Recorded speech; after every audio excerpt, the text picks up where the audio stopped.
Okay, today's project, we're going to be removing these old doors in the back, the old sliding doors, and we're going to be replacing it with new ones.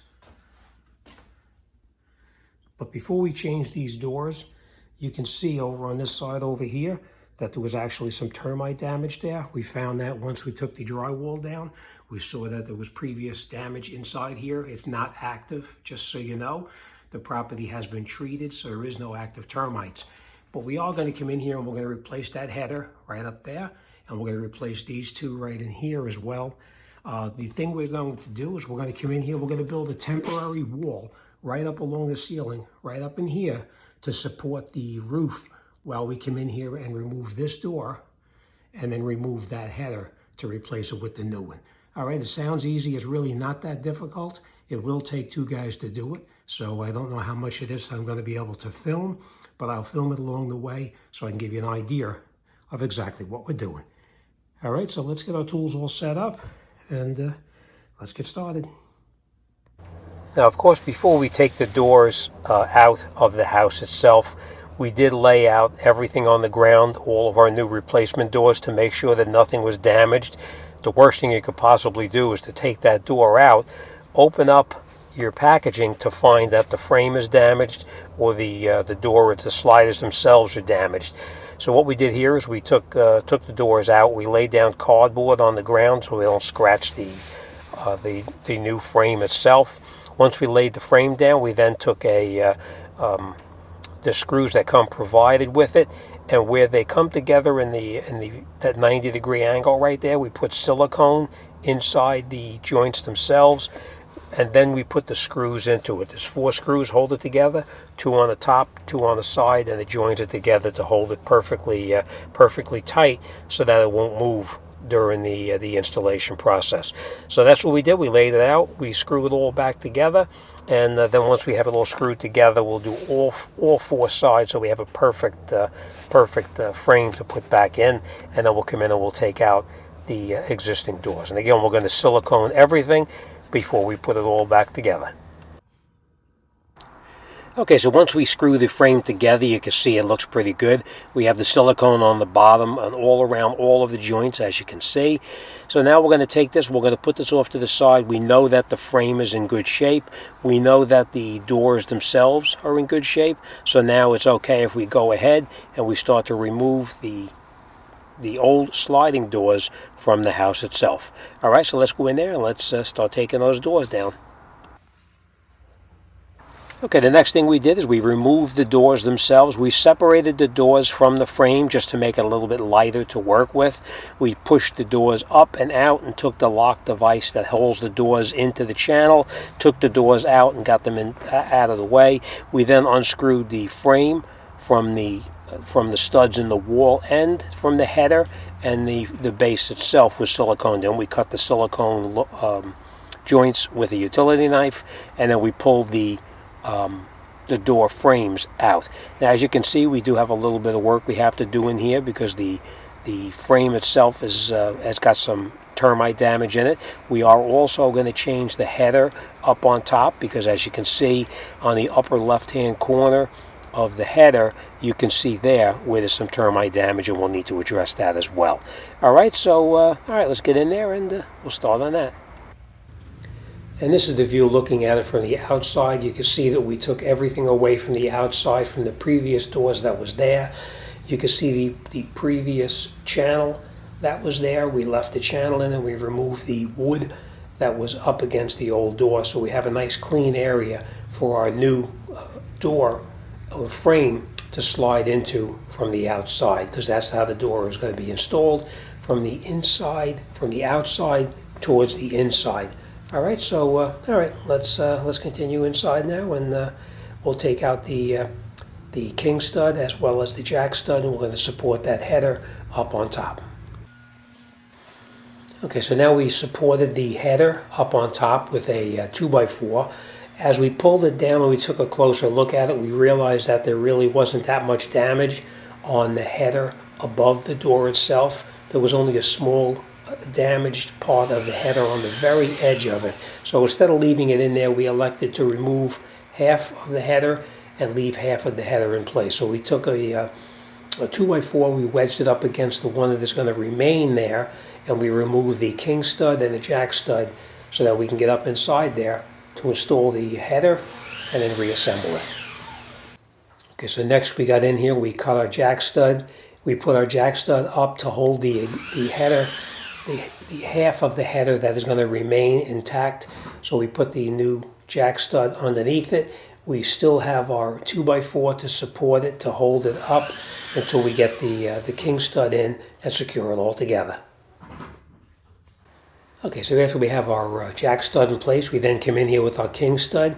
We put our king stud all the way up to the top, down to the bottom, and then we're going to secure the king stud and the jack stud together. We're going to put some nails through it, nail it all together, and then once we have that in place, then we're going to come up and we're going to install the header on the top, and we'll nail everything together. Next, we cut our header to length. We took the header, put the header up inside the spot that we previously removed the damaged one from, and then we secured it in place with some nails. We nailed everything together nice and tight. And that's it. We're just about ready now to install the doors or install the framing of the door, and we'll start to get everything together.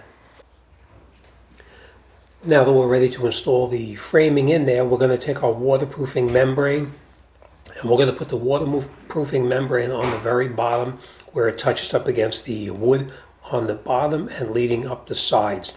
So we install the membrane in place, and let's continue now. Okay, this is probably the most important part of installing the new doors themselves. We put the frame into the opening. We did not screw anything in yet.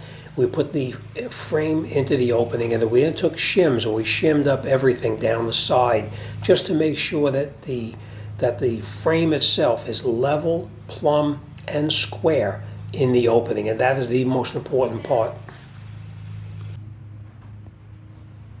Okay, so now we installed the door. We put the door into the channel. We pushed it in to make sure everything lines up perfectly and that it is perfectly square, level, and plumb in the opening itself. We used our shims all the way around the top, the sides, and make sure everything is exactly as it's supposed to be. Down the bottom over here, you'll see we put screws in to secure the bottom of the door into the channel itself, so that way once it's in, it's not going anyplace. It'll be permanently mounted in there. This is the fixed door. The other one is going to be the one that's going to be opening and closing. Next, we turned our attention to the outside of the house. We cut back the siding to accommodate a new J channel that we're going to install and to accommodate the aluminum that we're going to put in there and silicone for a nice weather-tight fit. And of course, we are going to do our spray insulation in there to keep any drafts from getting through. We'll spray the sealer from the outside, and we'll also spray the insulation on the inside as well. All right, and you can see here, everything looks pretty good. It's all shimmed up really well.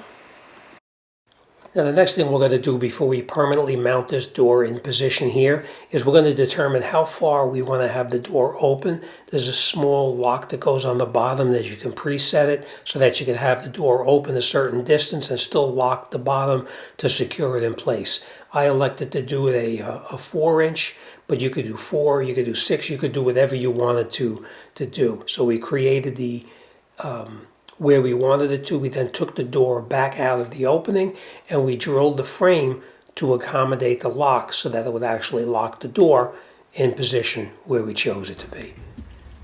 Now you can see here we filled that area in with some 2x4s that we had to rip down slightly. We installed our J channel.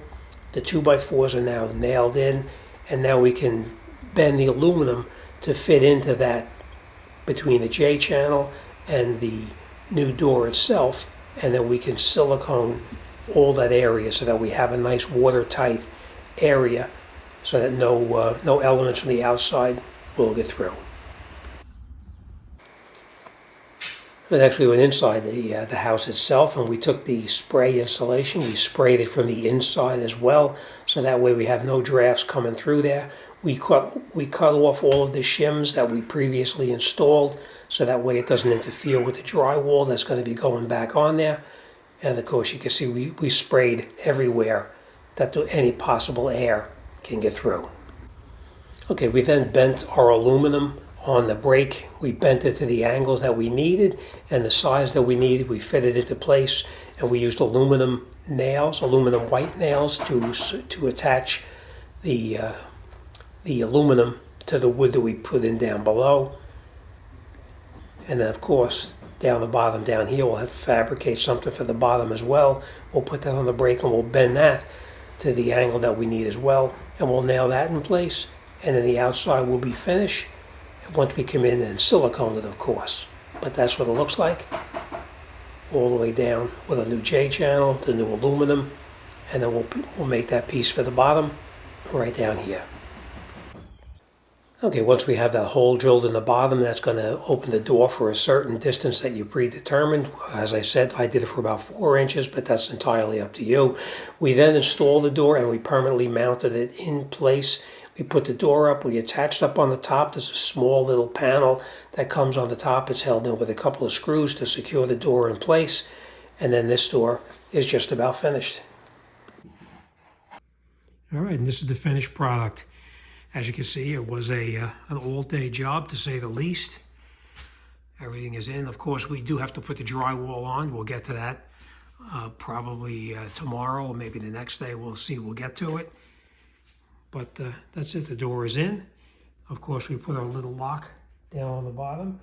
And, of course, we have the one that we see right over here is so you can open up the door and you can have 6 inches for the door to be open. And you can have the screen slid across so that it actually, pets or anything will knock it out.